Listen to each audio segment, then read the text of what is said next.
Tēnā koutou katoa, ngā mihi nui ki a koutou. Ko waio, ko Puhutarangi te maunga, ko Matamako te awa. Ko Ngāti Ruawaipu te iwi, ko Whanau Tāpuhi te hāpū. Ko Penia Hakoe Uritarangi te rangatira, ko Tania Henderson ahau. Nō reira, tēnā koutou, tēnā koutou, tēnā koutou katoa. My absolute pleasure to be able to present this to you today. It is a kaupapa that is very close to my heart. So, ngā mihi nui, let's get into it.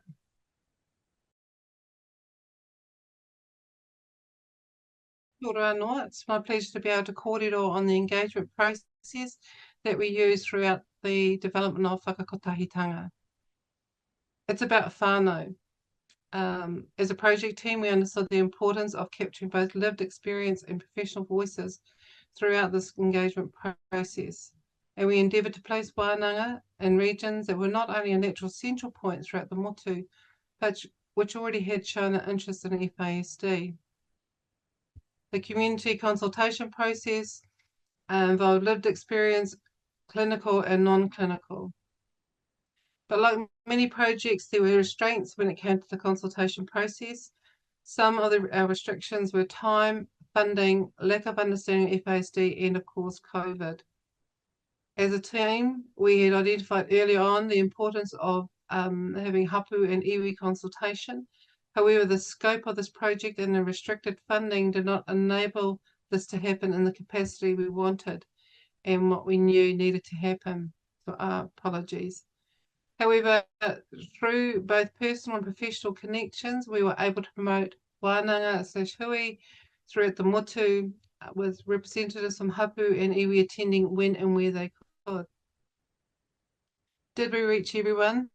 No, we didn't. Did we want to? Yes, we did. I'd just like to read out some of the reflections or feedback from some of the wānanga. So the question around what is the purpose of a diagnostic guidelines? Well, the function of the guidelines, of diagnostic guidelines, is not just to clarify diagnosis, but to gain an understanding of that person and what they're dealing with. The feedback is the aspiration is that the knowledge gained through the assessment process enhances the mana of whānau and the likelihood of a healthy future. What this represents for each person and their whānau will be unique to them. Our community consultation process, so capturing a voices, the lived experience was important to our team, and their needs were prioritised throughout the stage and development of the guidelines. So what I have put up on screen here is the pānui that went out throughout the motu, through our networks, and it shows our lovely Sarah Goldsberry and Dr. Sarah Goldsberry and Dr. Andy Crawford. We understood that capturing the voices of clinicians whose mahi with whānau and individuals invited to take part of this project to share their thoughts and experiences on what they consider important in the development of the Aotearoa New Zealand Diagnostic Guidelines for Fetal Alcohol Spectrum Disorder, whakakotahitanga. Wānanga were advertised through clinical and professional networks such as Hapai Te Hauora, the Australian and New Zealand FASD clinical networks, Alcohol Health Watch, FASCAN, and other organisations supporting whānau who are impacted by FASD and who also played a critical role in the parent caregiver space. We utilise engines, plus we utilise our own personal networks. We endeavoured to reach out and far into our communities as we possible to ensure that we had a good representation. The engagement process, as mentioned in the previous slide, wānanga were advertised through Hapai Te Hauora, the Australian and New Zealand FASD clinical networks, Alcohol Health Watch, FASCAN, and other organisations supporting families impacted by FASD, and who also played a critical role in reaching parent and caregivers. The bulk of our stakeholder engagement took place between August 2022 and December 2022, with both clinical and whānau hui taking place in 2023.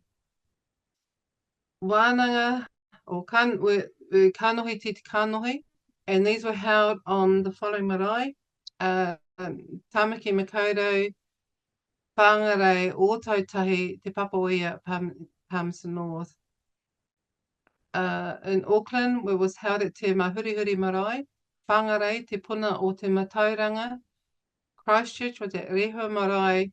Palmerston North was Tuturu Pūmau, Te Hotu Manawa o Rangatani o Manawatu Marae. That process involved having face-to-face hui, wānanga hui. It was a combination of surveys that went out, individual interviews for those who could not attend. We held 4 online hui, which involved connecting with whānau, caregiver hui, professional hui, and working within our Pacific community. Stakeholder engagement. Our key stakeholders has and is always whānau. As mentioned above, we used a different way to capture the voices of stakeholders. Reaching out to our communities was mahi tahi koutou, and what this did was give us the opportunity to connect with and engage with different populations and communities. The voices we needed to hear and incorporate into the guidelines so that they were fairly and adequately represented throughout.